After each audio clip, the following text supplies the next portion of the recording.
O Senhor esteja convosco. Proclamação do Evangelho de nosso Senhor Jesus Cristo, segundo São Marcos. Naquele tempo, Jesus subiu ao monte e chamou os que ele quis, e foram até ele. Então Jesus designou 12, para que ficassem com ele e para enviá-los a pregar com autoridade para expulsar os demônios. Designou, pois, os 12, Simão, a quem deu o nome de Pedro, Tiago e João, filhos de Zebedeu, aos quais deu o nome de Boanerges, que quer dizer filhos do trovão, André, Filipe, Bartolomeu, Mateus, Tomé, filho de Alfeu, Tiago, filho de Alfeu, Tadeu, Simão, o cananeu, e Judas Iscariotes, aquele que depois o traiu. Palavra da salvação.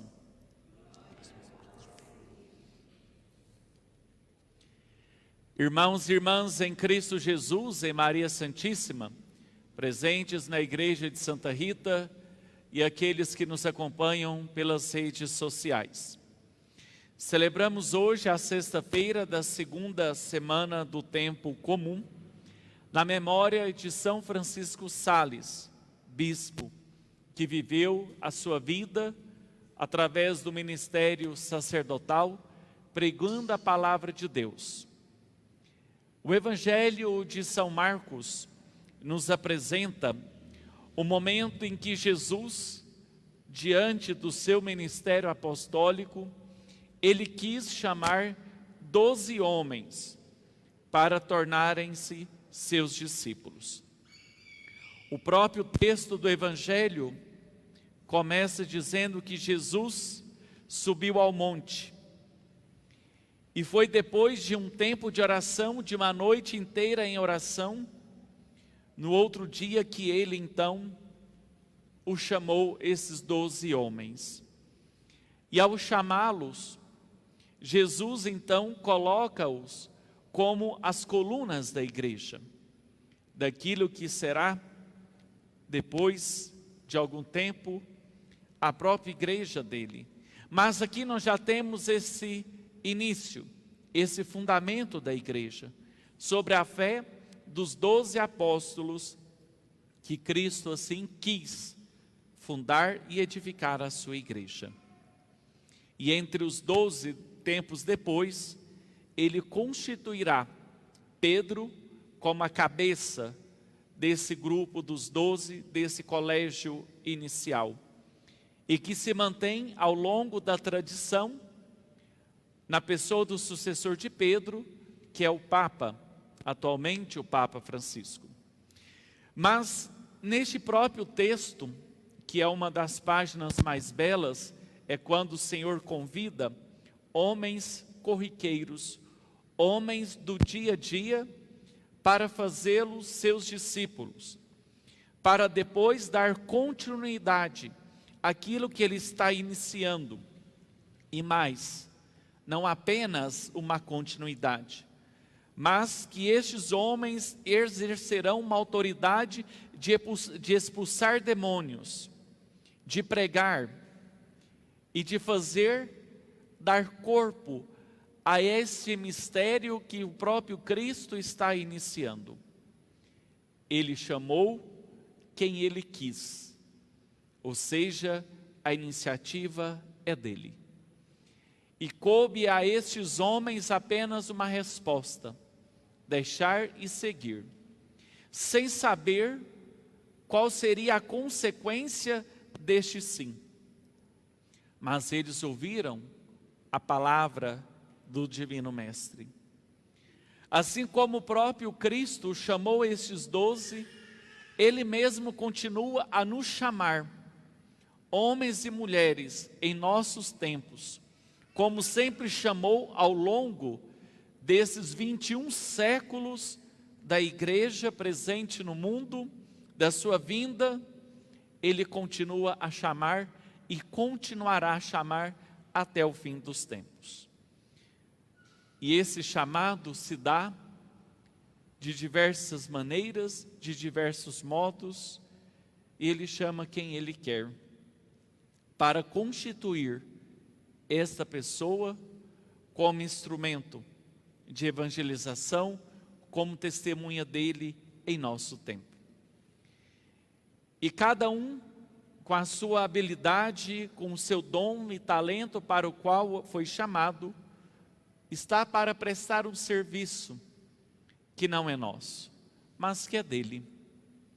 Não só o ministério ordenado, que é um chamado, que é uma vocação, mas todo fiel batizado, todo aquele que recebe este primeiro sacramento, não foi porque quis, mas foi uma iniciativa primeira de Deus, que tocou no coração daqueles pais a querer o batizado de seus filhos na tenra idade.